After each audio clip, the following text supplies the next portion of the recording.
Furious world leaders are putting the screws into Donald Trump and twisting it before his trip to Beijing at the end of this week, where he will be meeting with Xi Jinping on May 14th and May 15th.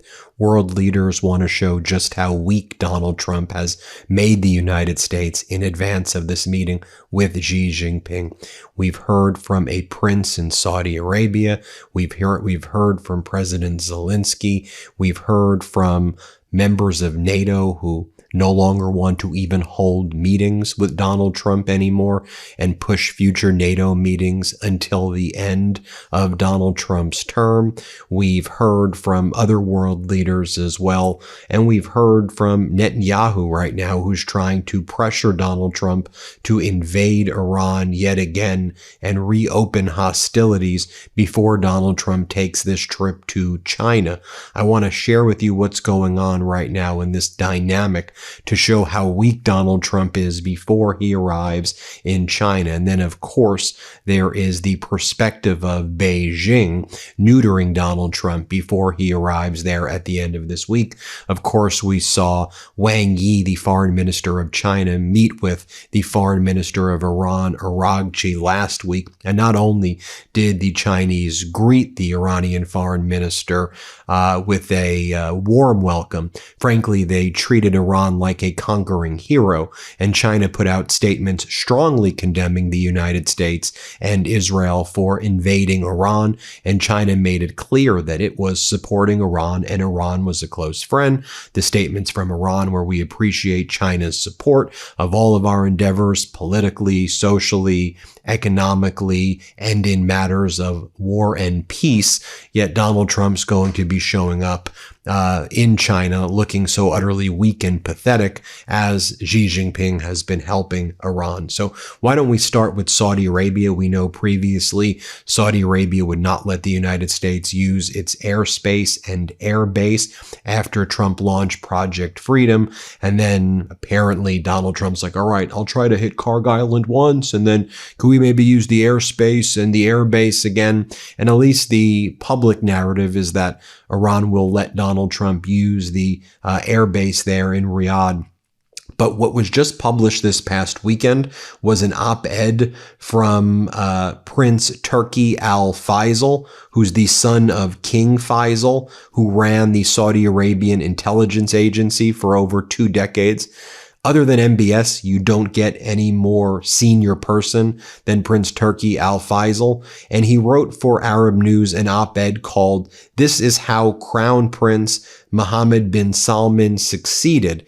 And what it frames this issue as is that the United States and Israel have really been the enemy of Saudi Arabia, not Iran. Sure, Iran retaliated against Saudi Arabia, but what Prince Turki Al Faisal says is that what Israel was trying to provoke was for Saudi Arabia to retaliate against Iran and then unleash hell in the entire Middle East, have the war spread so that there was now a war between Saudi Arabia and Iran where they would attack each other's desalination facilities and other petroleum facilities and crude facilities and liquefied natural gas facilities, then draw in UAE against Saudi Arabia, and then basically have this massive world war in the Middle East where Israel would try to stand back and let the Arab nations destroy themselves. And so what Prince Turki Al Faisal says is, yes, we know that Trump and Netanyahu invaded Iran, and sure, Iran then retaliated against its neighbors, which was expected, Saudi Arabia being one, but we didn't respond to Iran because we knew if we did, then it would be mutually assured destruction in the region if we escalated. And that's when Netanyahu and Trump were trying to trigger the whole time, a destruction of all of the Arab nations. And so the fact that you have Prince Turki Al Faisal saying this publicly, that the real enemy is the United States and Israel, it cuts against all of these narratives that actually with the Abraham Accords and this and that, Israel and Saudi Arabia will be working strongly together and that there's one big kumbaya moment in the Middle East. No, you have Saudi Arabia through their top official other than MBS calling out the United States and Israel for trying to destroy the Middle East. And as Donald Trump tries to go to China and claim energy dominance and claim that he has all of these connections and all of these friends in the Middle East, Saudi Arabia is very clear. I mean, again, you have Prince Turki Al Faisal publicly identifying the United States and Israel essentially as the enemy right here. South Korea, in advance of Donald Trump's trip to China, they have announced that they will continue increasing its defense ties with European countries. For example, South Korea and Estonia just signed a deal to export 3 of these very cutting-edge multiple launch rocket systems. And the deal is part of an ongoing framework between South Korea's Korea Trade Investment Promotion Agency and Estonia's Estonian Center for Defense Investment, and other Europe countries as well are involved in this, where we see South Korea moving away from purchasing military equipment from the United States. And, it's reciprocal as well. For example, South Korea working with Canada on submarines that Canada might otherwise buy from the United States or elsewhere. The U.S. military industrial complex being shunned by the rest of the world. And again, one of the levers that Donald Trump would try to pull when he meets Xi Jinping is the strength of the United States military. Well, then you have the story that just broke today after Senator Mark Kelly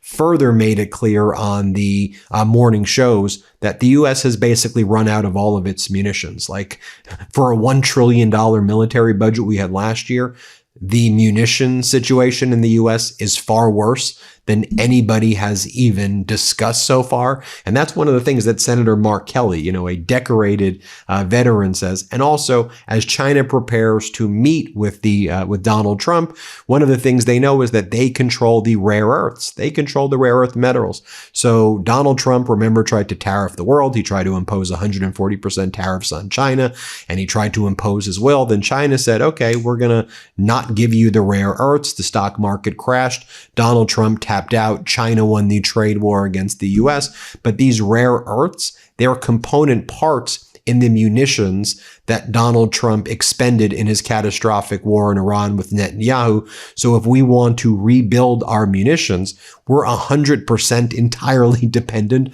on the rare earths from China. So Xi Jinping knows that. And Xi Jinping is also going to use that as leverage right now in order to extract concessions on Taiwan. And Xi Jinping knows that Donald Trump is indifferent to Taiwan. Trump and MAGA, who claim to be China hawks and care about Taiwan, it was just all BS. It was just saying that in order to try to gin up attacks on former President Biden and Democrats. But the Trump regime has demonstrated they don't care about Taiwan. They don't care about any Asian security umbrella. Heck, the Trump regime wouldn't allow the president of Taiwan to travel over United States airspace on his way to another trip. And Trump didn't comment at all when one of the Taiwanese opposition parties who wants to have unification with China took a 6-day or 7-day trip to China. And so Xi Jinping is going to talk about how the real sentiment in Taiwan is this kind of Taiwanese separatist movement, unification, depending on if you're looking at it from the perspective of China or Taiwan. And so Xi Jinping is going to press on that. So we talked about Saudi Arabia. We talked about South Korea. We'll talk about NATO very quickly as well. NATO is mocking Donald Trump and saying that he's putting countries on their naughty list. And so Germany was on the naughty list. They go, all right, now Giorgia Meloni of Italy is on the naughty list. Donald Trump thought that Meloni would be one of his right-wing MAGA puppets. She is right-wing, but she hasn't behaved always like a Donald Trump sycophant or puppet. Rubio was there recently with Giorgia Meloni when he went to make a fool of himself in front of the Pope. Remember, the Pope gave Rubio a peace plant, and Rubio gave the Pope a crystal football. And from all that we've heard on the MeidasTouch network, this meeting between Rubio and Meloni was just an absolute disaster where they screamed at each other, and Rubio tried to threaten Meloni that we're going to withdraw troops, and Meloni stood her ground. And again, as Europe has asserted itself. And so Italy's on the naughty list now, and so Italy expects that this week or next week, the Trump regime is going to pull troops out of Italy as well, the same way they did with Germany. And NATO at this point, as I mentioned at the outset, is planning for really a post-US NATO. Maybe they'll call it NATO Europe, NATO Plus, whatever, but they don't consider really the U.S. as having really any major role. They'll make public statements, but until Trump's out, they know that NATO really exists in name only, which then brings us to Zelensky. I'm hitting all of these points of Trump having the screws put in him and looking so utterly weak before his trip to China at the end of this week. Again, you're not seeing any corporate news in the United States talk about any of it. I mean, have you heard corporate news talk about any of these things? That's why, by the way, hit subscribe. Help us get to 7 million subscribers. You may think you're subscribed, but you may not actually subscribe on this video. So that brings us to Zelensky, right? So Donald Trump made that social media post on Friday saying that he brokered a 2 or 3 day ceasefire between Ukraine and Russia, between Zelensky and Putin. Putin was demanding the ceasefire and unilaterally declaring one the same way Trump unilaterally declares ceasefire, so that Putin can have his military parade, what they call Victory Day in Russia, on Saturday, on May 9th.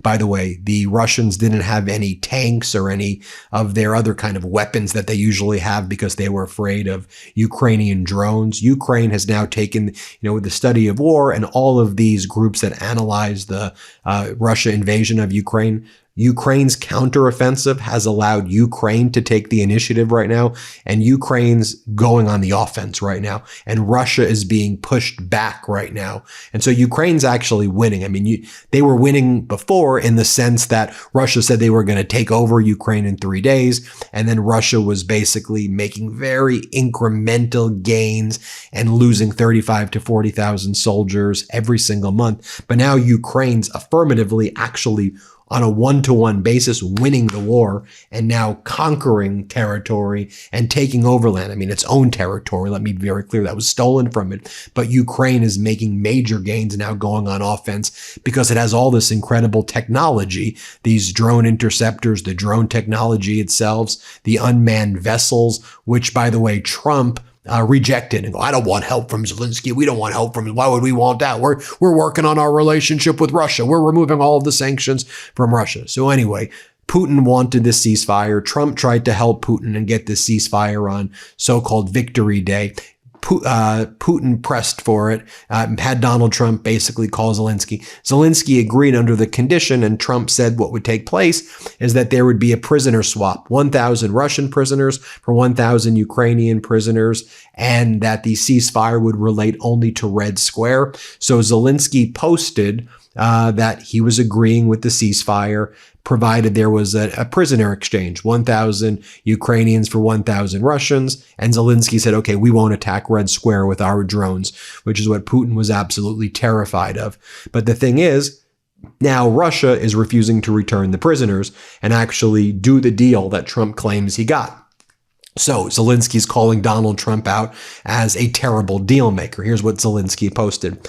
Our contacts with the American side regarding guarantees for the implementation of the arrangements reached recently and announced by the President of the United States are ongoing. The prisoner exchange, 1,000 for 1,000, is being prepared and must take place.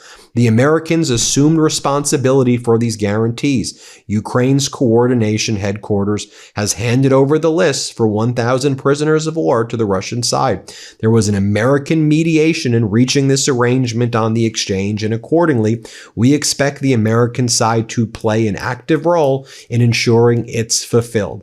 As our editor-in-chief, Ron Filipkowski, writes, I'm reading between the lines here that there may be some issues with Trump's big announcement on this. In other words, Donald Trump, again, showing how weak he is. He said he did this deal and Russia was going to give 1,000 prisoners for 1,000 prisoners. Now Putin's not following it. And you see how weak Donald Trump is looking heading to this trip to Iran. So how is Donald Trump trying to project as Donald Trump's trip to China? Donald Trump's trip to China. So how is Donald Trump trying to project strength right now? Well, he has his senior officials leaking to the press about, Donald Trump's going to press Xi Jinping on this. No, he's not. Donald Trump's pathetic. He ain't pressing Xi Jinping. Donald Trump's going to go into the room and go, Xi, It looks so beautiful. Xi, can we do the photo with the Chinese soldiers standing at it? Xi, they say you're the king, Xi. So beautiful, so beautiful. You're so powerful, Xi. I mean, what do you think the guy's going to say? The guy can barely put forward sentences. He's going to have the makeup all over his hands and his neck. I mean, what do we think the guy's going to do? The guy can't speak in sentences. But this is what Bloomberg reported. Trump is expected to confront Xi Jinping this week over China's support for Iran, including oil purchases and possible weapons exports, according to senior U.S. officials. The two leaders will meet Thursday and Friday in Beijing amid tensions over trade, Taiwan artificial intelligence, and the U.S.-Israeli conflict with Iran. I would expect the president to apply pressure on China over Iran when he goes to Beijing, a U.S. official told reporters in a briefing. That will not be easy. Trump will in effect have to ask Xi for help, which A, is a sign of weakness, will come at a cost. What will U.S. have to give for that help? And C, what if China says no? Then the Trump summit, will it be another casualty of war? Yeah, he's going to look absolutely pathetic right now is what's going to happen. So that brings me, by the way, to Netanyahu's propaganda interview with state regime media in the U.S., which calls itself CBS, which used to be a very, strong and powerful news network, which is now state regime under Barry Weiss and the whole new regime they have there. So they brought Netanyahu on to do a propaganda piece, but it just looked utterly horrible. So as Donald Trump is heading to China, right, what does Netanyahu want? War. He wants more war. And Saudi Arabia knew exactly what Netanyahu was trying to do by bringing the whole region into a war. And then for Netanyahu, more war, he believes, cements his power, means that he can keep asking for extensions on his criminal case. He's a Trump. He's a Trump, and allows him to continue the genocide there in Gaza and Lebanon. So here's what Netanyahu is saying before Donald Trump's trip to China. I mean, just think about how he's also weakening Donald Trump before the China trip. Netanyahu claims China supported parts of Iran's missile manufacturing program and says Beijing should reconsider. He says that social media is responsible for declining support for Israel among young Americans, claiming foreign countries use bot farms to undermine American sympathy for Israel. He says, people tell me, Bibi, you're king. And I say, I'm not a king. Kings don't have to be elected. I have to be elected. Can I have your vote? I mean, he says the same stuff that Trump says, right? I mean, these two genocidal maniacs, are they like the same person? How do you envision the highly enriched uranium will be removed from Iran? Netanyahu, you go and you take it out. President Trump has said to me, I want to go in there. I mean, he said that publicly. He said, I think he's right. I think he's right. Then Netanyahu says, Hitler didn't even say death to America, death to Britain. I think he might have planned it, but he didn't say it. Are you you showing sympathy for Hitler? What are you talking about? And by the way, if you go back in the past and look at past Netanyahu speeches like I've seen, if that's not enough, Netanyahu has also absolved Hitler of his crimes to say Palestinians were the real orchestrators of the Holocaust. And he goes, Hitler said, he didn't say kill him. He said expel him. He said expel him. But it was the Palestinians who said come. What? What are we talking about here? Then he goes, in Iran, they name streets after me. Do you know that? Well, after President Trump too, obviously, because he's leading the fight. But they have this. I don't speak Farsi, but they call me Bibi June, beloved Bibi. That's what they say in Iran. We love Bibi. We love you, Bibi. Yeah, they're not saying that. What are you talking about? They're not saying that in Iran. What? I mean, these are some demented individuals.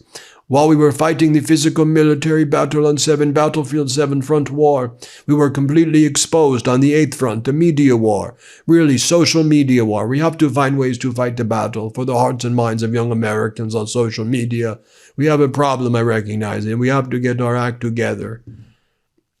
Can we just have peace, please? Can we just have peace, please? So that's all going on before Donald Trump's trip to China. And again, you see how absolutely weak every world leader's treating him like, right? On all different sides of it. Whether you're Saudi Arabia, whether you're Netanyahu, whether you're Italy, or whether you are, or whether you're Iran, or whether you're Beijing. I mean, they're treating the guy like the clown that he is. The whole world knows this guy's a clown. It's sad for America, man. It's sad to have such a freaking loser. Hit subscribe. Let's get to 7 million. Thanks for watching, everybody.